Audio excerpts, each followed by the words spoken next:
push sequence. Now again, the push sequence, the key to the push sequence with all sequence, again, is that set and brace. Basically setting our alignment before we push, which is very much probably worth mentioning before we do the push-ups and things and demonstrate pushing, just reviewing planking briefly. Just because with planking will be such a big part of the class and how it transfers into standing. Teach them again a plank, have them pop up, feeling it, just sitting on their ligaments slacking. Then teach them to contract first. Let the contraction dictate the movement. And that's probably something worth explaining to everyone briefly. We always want to contract before we move. Let the contraction dictate the movement. So, engage, dorsiflex, squeeze the quads, squeeze the butt, moderate contractions, intense the abdominals, brace, pull the elbows down. Now come up. And everyone feel that contraction for 10 seconds. That's how we plank. We depress the shoulder blades, set, engage the abdominals, even add, squeeze the glutes, hold. Okay? Now we put that into our push pattern. Common mistake we see with a push-up, whether we're going to have people do it progressively on their knees, all the way up, on a chair or against a wall, is the hands are too turned out. Same concept like with the feet. If they're turned out, you can't external rotate. You can't create torque. Hands have to be forward. There's the external rotation of the shoulders. Set. That allows your lats to get in. Engage the glutes, abs, and think of just corkscrewing, turning your hands out as you come up, depressing those shoulders. Whether it's the knee position, same thing. Contract. Let everyone feel that contraction as they went through the push sequence. Same concept whether they're doing a standing push or an overhead push. Okay.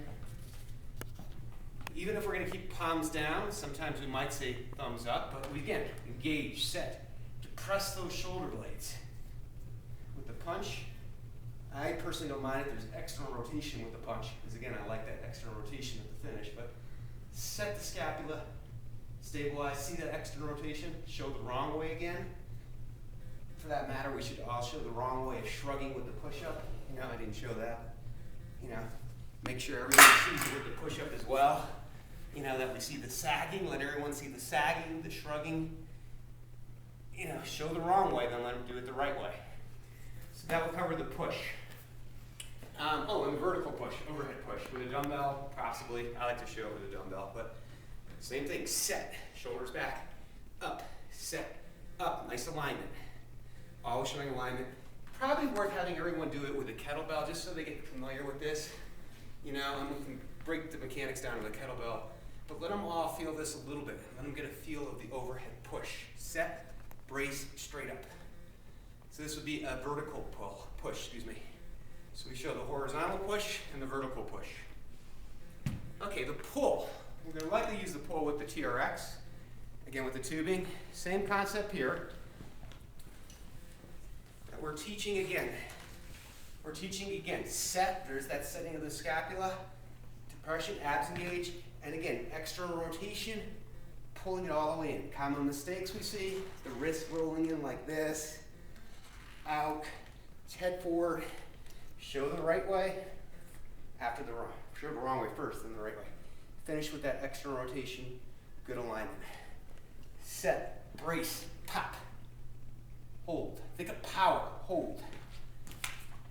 Same concept with the tubing, or we'll use tubing, we'll use cables, whatever we're going to use to load up, or the rip trainer. Same concept, you know, obviously we'll use much thicker cords, but set, stabilize, line, pop.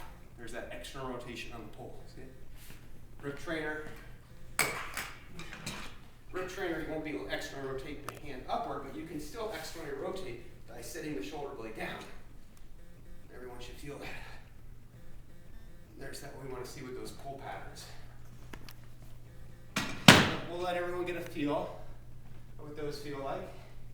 And I think that would cover our pull patterns. Obviously here's the other pull, a vertical pull.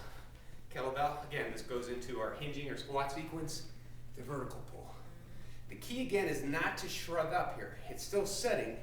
Elbows can come up just past parallel, but again, it's that external rotation, that's the key. People run into shoulder problems when they internally rotate here. See the difference? Internal rotation, external rotation. As long as you're externally rotated, your elbows can come up a little past parallel and you're fine. It's when you internally rotate, you run into problems. External rotation.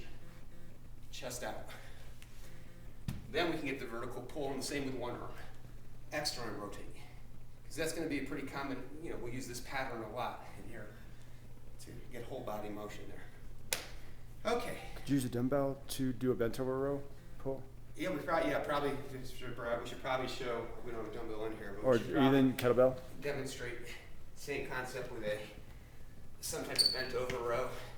Watch the external rotation. Right there. Pop. Pop. There's that external rotation. Chest is out. Set. Again, back to the same cueing. Set, brace, shoulders back. External rotation and range of motion. Okay, I'll take a pause there.